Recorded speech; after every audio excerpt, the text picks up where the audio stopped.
Yo, what's good, y'all? Welcome to 40 Ounce Who's Barbershop Talks come straight to you. My name is Kane, and we got B-Love. We got K-Spade, this is Royalty, all three of them things, and we kicking it just like that. yes, indeed, man. Hey, so y'all want to lead off with like the big highlight of the day? I think it's that the Wolves game. Or y'all want to start with the technical first one and the Eden Hawks? It was some good games, so I don't mind starting wherever. We'll start with the Heat Hawks. Okay. Unfortunately, I didn't get to see much of the game, but I saw what I needed to know from the box score. I know that numbers don't always tell the story, but I feel like Miami is a great defensive team, and it shows. And ultimately, I think the two major takeaways for me were Trae Young had 10 turnovers. So he shot the ball better. He shot the ball a lot better, but he had 10 turnovers and he shot the ball 2 of 10 from 3. So he still isn't finding his space, and they're blitzing him, and he's having a harder time accepting the pressure because Miami is such a good team defensively. They play with a lot of discipline. Man, guys like that. What's Trae Young about? What, 6 feet, 5'11"? Yep. I give him 6'1" at best, and that's like program height. Yeah, 6'1" at best. You know, like guys like Trae Young, those guys, you gotta really build around them to have a guy that's a little bit taller that can make certain passes, make certain plays. He would be good with like a Ben Simmons type. He would be really good with like a Ben Simmons type guy. Somebody, because when it's all on Trae Young, you get a tall, gritty team like the Heat. They're not even super tall, but a gritty team like the Heat, he gonna have 10 turnovers. It's just, you can't teach that height. You trying to pass over these tall, long defenders, man. It's tough. Yeah, and I mean, we kind of figured we just go this route. We knew Atlanta would at least hit 1, maybe 2, but you know, it's just, I'm telling you, there isn't rim protection, there isn't paint presence, so it's just. I mean, that's what Trae really runs through is his big man. You know what I'm saying? Do they miss Clint? Oh yeah. Oh man, what? 100%. And that that's honestly, Trae's go-to. That's Trae's go-to. And that cuts Trae Young's effectiveness by, a strong 30% on the court, because I think his major strength is being able to camouflage whether he's throwing the lob or throwing the floater. And I also believe when I looked at the box score, I saw that he only shot 4 free throws. We know last year Trae Young was one of the experts of getting you to run up his back while he was in the shooting motion.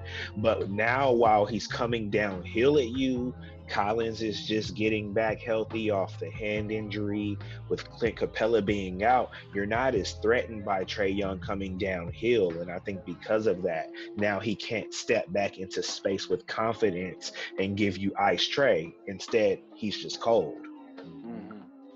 I like that. I mean, and on the other side, we got to acknowledge the fact Jimmy G buckets just...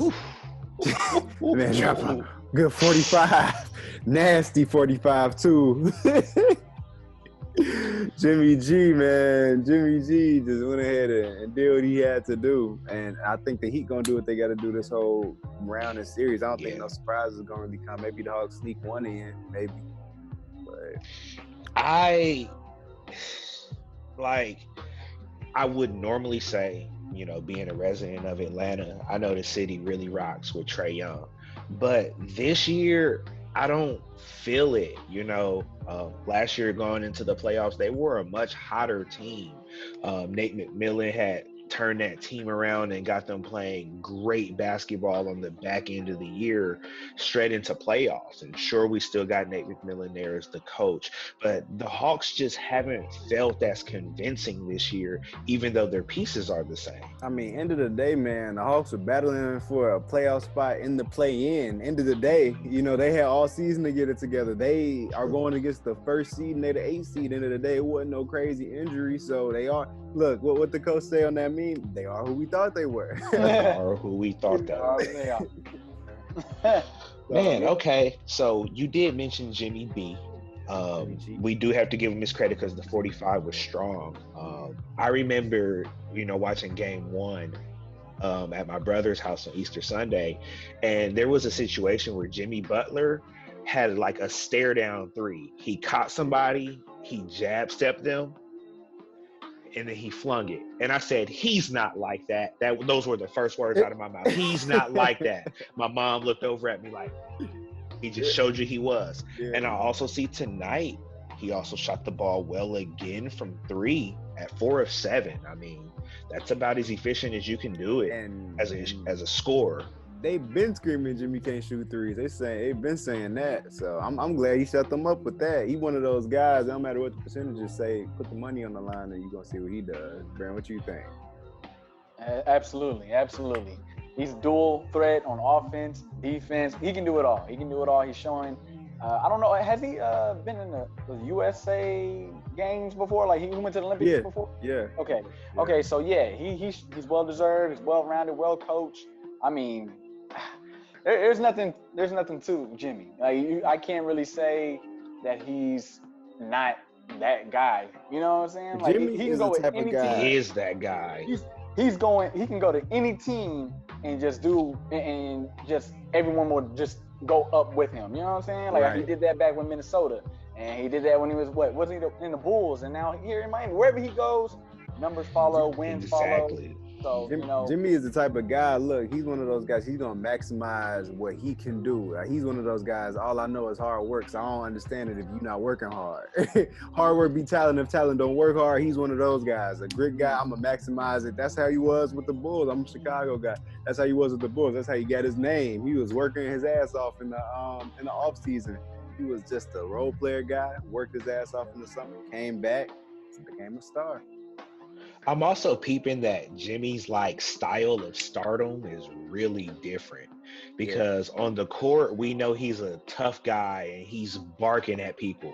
But as soon as he steps off the court and he does that post-game interview, he takes like the high road on 2K, for like team chemistry. He gives you those politically correct answers. And then when it comes to just making statements with your gameplay, his style of buckets is different than when a Kevin Durant or a Kyrie Irving or a scorer does it, because good and well with Jimmy's 45 points, it came with a gritty, physical, imposing style of game. I was about to say that. Yeah, Jimmy one of those guys. He's always constantly giving you hell on defense. He's not taking a break on defense. So people forget that. It's a difference between a guy like Jimmy Butler dropping 40 and a Kawhi in his prime, or even when Kawhi is healthy. Like a Kawhi giving you that 40 because it's coming with like a jam-packed defense on the other end, and you're not getting yours either. So if Jimmy is on offense, you're already going to be on defense regardless. He's going to give you some good passes. He's an unselfish guy. I mean, Jimmy's just a lot like Bran said. He's not much to say bad about him. Jimmy G bucket. So shout out to Jimmy, man. He wanted to gloss over that. But any more last remarks on the Heat Hawks, or you jump into them? All done there. That's probably over in 4. That's how I got to kick that one. Yeah, over in 4. Yeah, it's not really. Yeah, it's over. It's two fun teams, but maybe next year. Two fun teams, but it's just the Hawks don't get it this year. But they're young, so they'll find a way. But jumping into the Wolves game and the Grizzlies game, that's been at least my most. I've been excited about that one. Outside of the Celtics and Nets, that's the one. And man, the Grizzlies made sure they slapped them in the second half. Yeah, they made sure they it was close in the first, but that second half, Ja Morant, even when he fell down a little bit, I was worried. Came back. Now it's looking like he's gonna be good to go for Game 3, but I think that's gonna be another dog fight. I think every single one's gonna be a dog fight. It don't matter if it's over 5, 6, or 7. It's gonna be a close 5, 6, or 7 either way. Yeah, that was the only blowout that's going to happen, and like you said, 5, 6, 7 doesn't matter. Yeah, correct. Like that was the only blowout. Like they were supposed to win by 7, they won by what like 30 or so. 30. It was 38. Yeah, 28. 28. Yeah. That's it. Like everything else is gonna be kind of tight. Maybe 7 again, or Yeah, I mean Anthony Edwards at the beginning. I mean it was still close when he was missing these, but Anthony Edwards was missing certain threes. First off, his shot form looks pretty. He got one of those pretty shot forms. It looks good when it leaves his hands. It's like, okay, that gotta be good. Make a little adjustment. He'll go in next time. He don't have one of those like crazy shots. Even Steph is pretty, but Steph has one of those shots. If it's not falling, it may not fall the whole time. I don't know what it is with Steph's shot, but have y'all noticed that when Steph has a bad shooting night, it is like 0 for 15 from 3. I mean, he's the best shooter all the time, so he can have a 13 for 16 too. But like Anthony Edwards has one of those like real controlled shots like Kobe and Mike did. I hate to keep comparing Anthony Edwards to Mike, but he has one of those controlled shots like that. So I think that shot is gonna fall down for him next game. So that shouldn't be a problem. Because I don't even know what the stats were, but I know at first in that first half he was not hitting them. The stats for Anthony Edwards shooting overall, he was 7 of 16, 4 of 10 from 3. Okay, that 4 of 10 from 3. So a lot of those 4 must have came in the second half because he was starting to get his rhythm when it was already kind of. Yeah, it's desperate situations. You know, you're gonna have to start putting it up. You know. Yeah. But I think I'll take the high road against Bran on that. I don't think this will be the only blowout in the series because of that thing we call home cooking. Now they got to take it to Minnesota. You got to think about where a player like Patrick Beverley's value then gets maximized in the situation. Yeah, he does some ticky-tack stuff. He runs and pumps up the crowd. D'Lo hits a 3, Cat hits a 3, Anthony Edwards hits a 3, and then it's a different type of game. Although we know Memphis, we know stylistically over their historical career slows the game down and can grind you down. Yeah. Minnesota's a team that has enough offensive firepower to come out and just light it up one night and run it back the other way to keep this series compelling. Because right now we have 2 very different takes on the game, so we don't know what the true even keel of this series will be as it continues to balance out and adjustments are continue to be made. Yeah, man. Really, when you think about it, the Wolves had best case scenario. They stole one at home. I mean, the Grizzlies really, it should have been.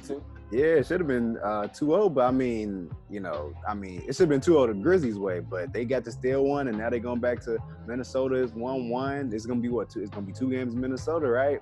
Yep. It's the only thing you're supposed to do is steal one, right? And exactly. In the playoffs, it's just your dream. You wish to steal the first one so you can, you don't want to kick back on the second one, but then it makes, the pressure of going up 2-0 doesn't exist. Yeah, you're cool with the 1-1 on the way out going back home. So, I mean, ultimately, Minnesota did what they get to do. And don't let Anthony Edwards have one of those nights where he's talking to Ja like he was talking to Steph, where he said, "Hey, Steph, I'm going for 50." Because Anthony Edwards is that type of guy, and he might let Ja and everybody else know that Ja can get it tonight. So I still think that this series is a little bit more compelling than the stat show tonight, but the game overall was just kind of disengaging. And I know, Bran, you noticed something in particular about Steven Adams. What did you see tonight? Yes, absolutely. Steven should not be guarding Towns. Hell, he don't even need to be in the game, as you saw. Shit. Hey, look, he had, 3 minutes? No 3 minutes. No points. I mean, you ain't okay. Like you don't gotta add the no points. You ain't gonna get that many points in 3 minutes. You ain't have to add the no points. Well, what I'm saying is, when he was playing on game 1, they lost. But he played less and they won. And I've been saying he's not as athletic to keep up with Towns.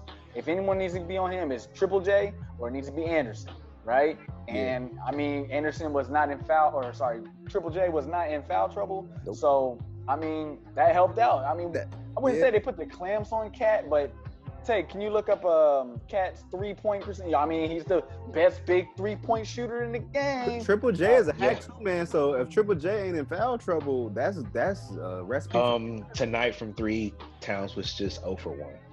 Okay, he didn't even good. Get your big ass in the paint. But you know what? and then he shot 4 of 7 from the floor, but he did get up 8 free throws, and he went 7 of 8. That means he was aggressive. I like that. Means he was aggressive, yeah. So yeah, I mean, it's gonna be a good series going back. But that makes sense though, because if Steven Adams only played 3 minutes, because at first that means likely Cat was spacing them out, just retro 5-out spacing, what's kind of like the new formula of the NBA when you have a big man, 5-out spacing. So you then take Adams out the game, and the person that's an anchor, a leader, you've got him off the court now. Now he has 0 impact. Now what that says with the 8 free throws is Cat probably started going downhill more, getting more a post-up situations and attacking the basket, not just catch and shoot threes, because we saw he only had 1 attempt. man. What was it? That's a testament to his versatility, Bran. Like I know you like to ride him, but he's a dangerous big man. These are the best 2-7 matchups I've ever seen in the NBA playoffs. This is like the Celtics and the Nets and the Grizzlies and the Wolves are my two favorite series out this whole playoffs. Even though the Pelicans, I mean, not to a little smooth segue, the Pelicans and Suns is actually becoming very interesting. Not really. If Devin Booker did not get injured with that hamstring, would they really have won? I mean, they may have kept it close. Pelicans may have kept it close, but win? No way. Listen, man. When you see one of your, when you see one of your leaders go down, it does like, your heart, it sinks a little bit. How is he doing? Is he okay? That's real. What are we gonna do? You know what I'm saying? So that's real. I feel like Pelicans, they stole one, right? I mean, let's give it to them. They stole one at home against the 1 seed. Yeah. Hey, everyone was shooting, and Larry Nance was shooting threes. What the, you know what I'm saying? But he airballed one of them too. But I think as a team, they shot maybe 40. I would say 44% without me even checking. 44. The Pelicans. Yeah, 3-point percentage. 6%. Oh my gosh, that's rare. Okay, look. When they 17 of 30. It was on. They was not missing, man. Like they really was not missing those three. Like no, it was a back and forth, and like the Pelicans, they kept doing clutch play after clutch play. So even look, the Pelicans probably ain't gonna beat the Suns. They're not gonna beat the Suns, right? But when you add Zion Williamson back into the mix with this type of team, I'm really excited for their future because you replace next year. Yeah. I mean, yeah, just I'm excited for that too because ultimately, like we said, Zion was they were going to experiment with him at point guard, and I look at Brandon Ingram shot 3 of 3 from 3-point range, and that's just a testament to him being an all-around better player. He was just short of a triple-double. He had 37. 11 and 9 assists. So, I mean, at any point that he chose to be more selfish and maybe get away from the game plan, he could sell the game and get a triple-double, but they were making great basketball plays. CJ McCollum was 6 of 10. So that lets me know that these are two people that have enough ability to space the floor that if you're able to get Zion going downhill, they can adequately space the floor. Yeah, man. Like the Pelicans. Shout out to David Griffin, man, who took over as GM. He was rocking with LeBron and the Cavs, but ever since he got there, they gave him a little bit of time to get a team together. And look what we got. We got an AC with our star player out. We got a CJ McCollum, and for who? Like they ain't even for what? Josh Hart. What a pick? Josh Hart and a pick or something like that. Hey, I couldn't even tell. I don't even remember who they got, but. Hey, they doing better than the Blazers did, and the Blazers debatably had more talent for longer. So, I mean, not to throw the Blazers under the bus, but they the first team I thought about because they traded for CJ. But the Pelicans, I'm liking their future. So yeah, those are the games, man. And now I'm also liking their future because one of the people you talked about, we like to give those people that irritant status. And you mentioned Alvarado the other night. Alvarado. I paid a little bit more particular attention to him tonight. That guy is legitimately quick. Yeah. He is sneaky. He's always moving sneaky. Mm-hmm. He is so like a literal thief in the night just running around the court. And he actually created a couple opportunities late game where they inbounded the ball to him, and with a look-ahead pass or with a 3 or 4 step burst with his just incredible speed, he created easy layup or one-on-one opportunities under the rim where his teammates were going downhill. And again, you talked about his value, how you like to have that Pat Bev type of player, and you mentioned him as this type of player. And I did see a clip earlier this year that kind of highlighted some of his sneaky steals where he hides in the deep corner and lets the ball start coming up the court, and then he just sneaks around for the poke. And he went for it tonight, and I even heard Reggie Miller or whoever was calling the game at that point say, and there goes Alvarado trying to craft out one of his signature steals at this point. So it's kind of known that that's what he does, but he also gave credit to Chris Paul for being all over. With that type of thing, like I'm in your head if you're looking for me all the way in the backcourt. Like I'm already in your head. So even if everybody knows what can you really do outside of be paranoid in the backcourt? So it works either way. Like I'm gonna keep doing it because I'm in your head and you 94 feet away. You know, so it worked out for me. Hey, I like Alvarado, man. And I like that we got through this quick because we got time to talk about Ballhead. Talk about Manu Ginobili is there with Kyle Korver. Yes. So Manu, Kyle Korver, yes. They 6 men. If you're talking about 6 men, yes. Now Manu had a better team, so that's why we're shining light on Manu, right? I looked at some of Manu's number. He has like 15,000 career points. Okay, well, he has 15,000 career points because he's been in the league for so goddamn long. Like Kyle Korver, Mike Miller and Kyle weren't as long as Manu. You know what I'm saying? But look, his average, he probably averaged what, about 10 to 14 points, Manu, right?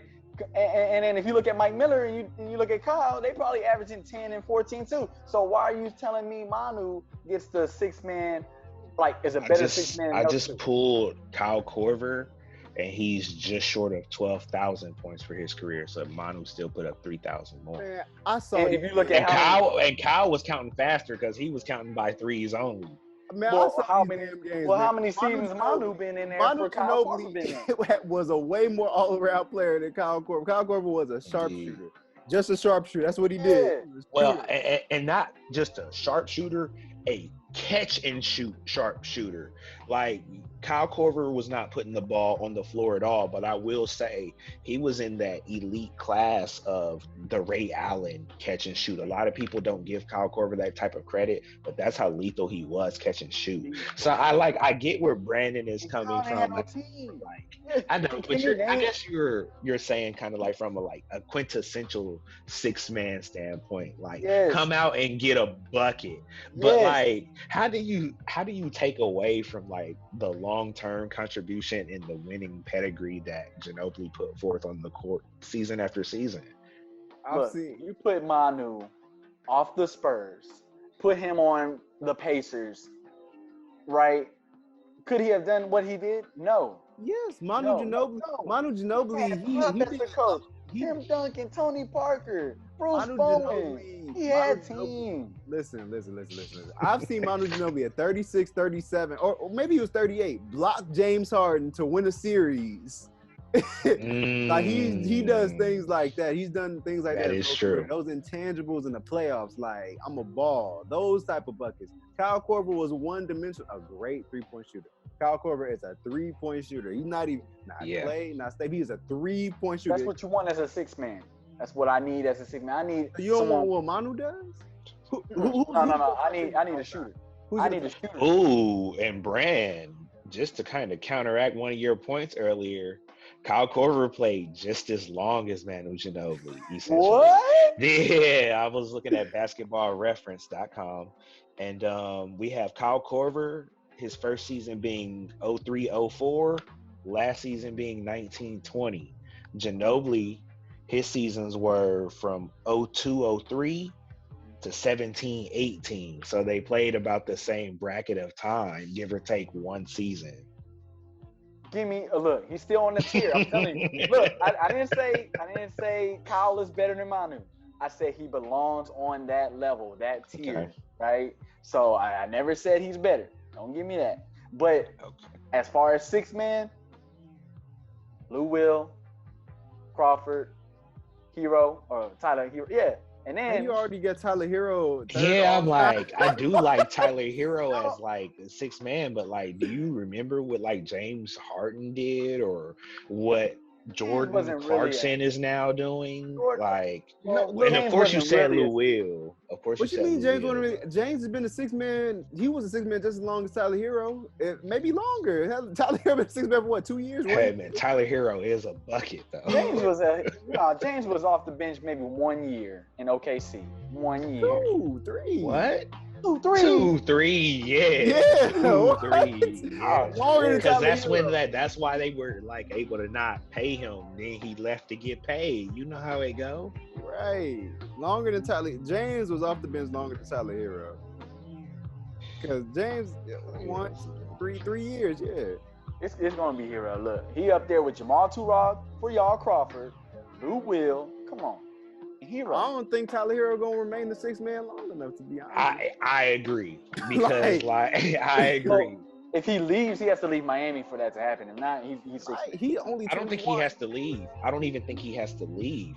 I think he honestly, based off of whatever his contract situation is, he could just wait his turn because Kyle Lowry is getting older in age to where it'll get to that clear point to where you no longer have to bring Hero off the bench. You're like, Kyle's main value now is defense and heckling, and then still coming out for like a quiet 12 points and 9 assists, 8 assists. But Hero is now like the form of loud buckets, as they call it, where it's step backs, it's pin downs, it's ISOs. And sure, he averaged 20 a game off the bench this year, but he's shooting like a starter. He's getting probably 17, 18 attempts a game. So like the offense is flowing through him, and ultimately it'll make sense to bring him to be the starter. But would he be a point guard, a shooting guard? What would he be classified as? Do you have to be either in today's NBA? Not really. What CJ? Yeah. I think he's more of a shooting guard than a point guard. Like, so I'm saying you don't have to be either. You just at that point match him with somebody that partners well with him and rock from there. Instead of been playing point guard this whole season. He was a shooting guard his whole career. I was gonna throw that in there. I didn't know he was actually playing point guard this season. Yeah. But I mean, ultimately, because when it's him and Dame, who's the one, who's the two? Does it really matter? No, Dame is the one. No. Dame has better handles than CJ, so that's probably why CJ is the number 2. Yeah. I can't even say Dame has better handles. I would say Dame has better playmaking, but CJ's handle for creating, CJ get active on you and then pop up and pull up in your face. Right. Right. CJ is actually maybe a little more disrespectful sometimes than even Dame, because obviously Dame will produce, depending on most nights Dame will produce more points, right? And maybe logo shots, but something about CJ, real up close and personal, something about the mid-range buckets kind of hit different. Because when you get to the mid-range bag, you really get tapped somewhere. Like, you trying to guard the mid-range, but you don't want to give up the layup, you don't want to give up a 3, so that's where it really get active in that mid-range area. It's like, that's where the bag really shows. That's why I love the mid-range. Shout out to the DeMars and the CJ, the Ingram. The Ingram just dropped 40 tonight. The Ingram, and I heard the stats tonight. They said that he was the 4th best shooter from the mid-range this season. So it still shows you that although the analytics are leaning towards threes and layups, there's still an effective portion of the court that if you use it the right way, you can still have a signature style game, because Brandon Ingram is still reminding us why he was a lottery pick, and not just a lottery pick. We're talking the very beginning of the draft. It's something about those what was I gonna say? It's something about when you look at those Warriors type guys that you want to kind of steal what they were doing. So everybody got mesmerized for a couple of years, like, oh my God, Stephen Clay is shooting all these threes. We got to make our team like this. It's something about when you saw, everybody when they first saw Steph and Clay doing their thing, it's like, oh my God, we got to shoot more threes. Threes beat twos. Right, threes beat twos. We need our big mans to start shooting threes. I'm like, no. Right, but finally, after a couple of years, they're starting to realize, you know what? Their mid-range buckets ain't going nowhere, and they are kind of important in the playoffs. Like, those are pretty important buckets. So, Bran, more hot takes. We got more time. What you want to know? Give you said you have some hot takes. Hey, where they at? Where they at, though? Where they at? All right. Let me think of one real quick, because I did have a few, but now they like. Oh, you know what? This was a hot take, actually, because I was watching a little bit of Pelicans covering the spread against the Suns. Luckily, I didn't bet that, and I'm glad I listened. But that was going to be a hot take. But that was during the game. Like, if we were going to watch the game during our recording, that would have been a hot take. but I mean, we saw how it panned out. But in this case, Devin Booker went down, and do y'all think he's gonna come back? Y'all think? I mean, Yeah, next game. I think he's gonna be good. This is what they said, hamstring tightness, or they got 2 days. They said hamstring tightness, and when I looked at him make that play, I thought about times where that happened to me, and the only time that really happened is when I was extremely fatigued, where at that point, you know, sweat drenched, your body is just exhausted, and at one of those points when you kind of explode to get vertical, your leg could just lock up on you and it'll threaten you differently. So I think it was a precaution. But that may say something about his fatigue. Maybe he's been running a little bit too hard in practice here recently or whatnot. I like to see that from a mental standpoint, but he might have to dial it down just a little bit because, I mean, this is the playoffs and you're going to be playing extended minutes in extended stretches where the rotation used to be 7 minutes. It's now 9.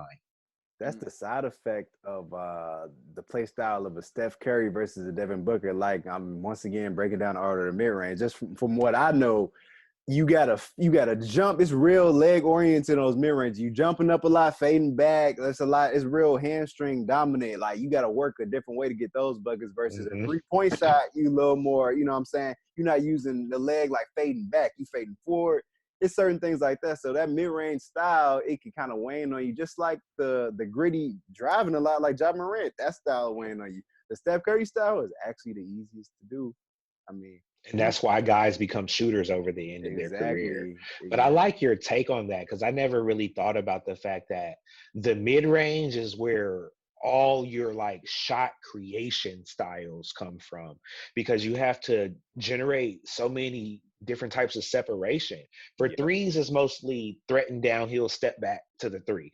That's about the most you really get. But mid-range is faders, it's drifters, it's leaners, it's you know, it's just awkward movements, man. It's awkward movements all over the place. That's why KD, when you see him practicing, and Devin Booker, they're doing a lot of one-leg stuff and a lot of off-balance stuff. It's just a lot of room for injury with that style. Even though it's pretty, it's my favorite style, guys, because it shows your bag, you know. But, I mean, hopefully Devin Booker comes back. But with his style, it may hold him off for a game just because his style is a lot of mid-ranges fading back and stuff, you know. I think he could do it though. Ultimately, I could see the frustration in him because he knows that like it's not worth playing through at that point. His team, ultimately, for what he had already contributed that game, his team was in well enough of a position to win. It's like, man, I done gave y'all 30 before the injury. Like, you got to do it without me. Like, you just got to finish the game. That's true. That's true. I gave you about 30 for the night in the first half. So I think that you can, I won't say hide Booker because Chris Paul is looking a little bit less effective this year. Some of those middies are starting to hit front rim, back rim, roll off. He's not really getting the roll so much. So I think you still have to get some shooting. But I think where really it comes from, it's creation still off the pick and roll. Let Chris Paul still get into the snake dribble. And then they got to find that guy, Cam Johnson, because that young guy plays with a different confidence. Like, I saw it last year in the playoffs, and I'm also seeing it this year, that he's not afraid of any moment or any shot. And I know he's a real shooter like that because his teammates are never disappointed when he takes a shot. Never. I like that. Yeah. I like that. That's true. I mean, I just love the Suns from top to bottom, man. Like, I'm not mad at all that they ended up winning the championship. They did it the right way. They played together. They got, you know, it's just, they constructed well. That Chris Paul, he would get his first ring. Like, it's just a nice story. Devin Booker get his ring he deserves. It's just such a good story from top to bottom. I'm not a huge fan of DeAndre Ayton, but he even plays the right way. They all play together. So with 5 minutes about left, man, let me talk about these Warriors, man. Man, Jordan Poole, Steph Curry, Draymond Green, Klay Thompson, man. Come on. And then Andrew Wiggins is our 5th best player. What kind of But he was an all-star starter in the West. Man, he disappeared since he got that war. I don't know. That must have been what he was waiting for. That was the biggest conundrum to me. Bray, you did say that. You did. I told y'all. You did. Okay. we gonna have to go back and find the screenshots so Yeah, that we can that's post I them, got like, it somewhere. because it is. I think you said you were going to screenshot it. I think you actually said that. I actually have Didn't it you somewhere. say he was gonna fall off a I cliff? think- You say you gonna fall off a cliff at 26-20. I don't know. It was the most unprecedented. That was the equivalent of a lottery ticket. I don't know how you predicted it, but you was right. He disappeared since then. He must have been wanting to be an all-star. 2-3 years or whatnot. Oh, Like, that is what you said. And then he'll be coming off the bench was the take. So man, like, oh man, that's tough.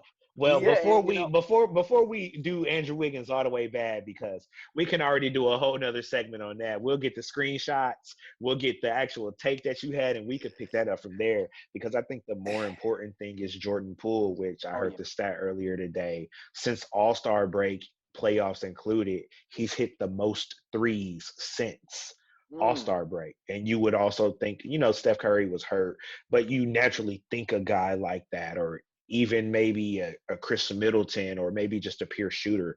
But the answer right now is Jordan Poole has the burner on him. Yeah, it's really like the sequence of it all too, like how they're all touching the ball. I mean, even the big man for Golden State was out there getting crazy. What's his name? Fake ass Andrew Bogut. You know what I'm talking about? But Bielitsa. Oh, Neymar Bielitsa, yeah. Yeah, so he over there doing his thing too. But I feel like with Poole, it's just everyone's having fun there. That's one thing. It's all fun. You having fun in the playoffs. It is fun. It's fun. You got the MVP on the other side, like Jokic back in the day, MVP. But and they out here having fun with it. You know what I'm saying? Like, it's just effortless. I do like watching them. They are. That's a testament to Steph, though, because I feel like Steph knows what he's done for the culture in the game of basketball. So where if you coming on kind of like in his, like the shadow of his creation, he not even hating on you. He like, go shoot the ball, fella. Like, because a great leader. Great.